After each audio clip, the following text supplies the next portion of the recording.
भोजपुरी के सुपरस्टार खेसारी लाल यादव और stage king कहे जाने वाले ट्रेंडिंग स्टार, उनका एक और स्टेज शो प्रोग्राम जो है प्रयागराज में शेड्यूल किया गया है, जो आज होगा।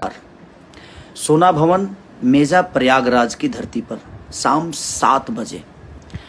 और ये तिलकोट शो का आयोजन है, 28 तारीख है आज, और प्रयागराज की धरती पर इनका प्रोग्राम होने वाला है, जिसके लिए आधी रात को लाइव आए थे। लाइव होने वाला है उनका, और प्रियंका तिवारी भोजपुरी सिंगर है, दोनों का लाइव वीडियो आया था। तो डीडीएस परिवार सोना भवन उत्तर प्रदेश प्रयागराज में इनका प्रोग्राम होने वाला है तिलकोट शो के आयोजन के अवसर पे।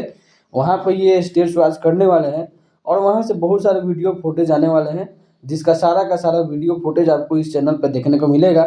तो इस चैनल को लाइक से सब्सक्राइब कर लीजिए, ताकि जितनी भी वीडियो वहाँ से आए और सभी का सभी वीडियो आपको देखने को मिले। क्योंकि खेसारी लाल का स्टेज शो जब होता है तो पूरा गर्दा मचता है। इसके पहले भी भागलपुर में जो स्टेज शो हुआ था, पूरा बवाल काट दिया था, और गजब ही बेहतरीन स्टेज शो हुआ था। उसी तरह यहाँ पे प्रयागराज में भी स्टेज शो आपको देखने को मिलेगा, और देख के काफ़ी ज़्यादा मज़ा आएगा। तो चैनल से जुड़ जाइए और चैनल को लाइक से सब्सक्राइब कर लीजिए, ताकि सारा वीडियो अपडेट्स आपको मिलता रहे।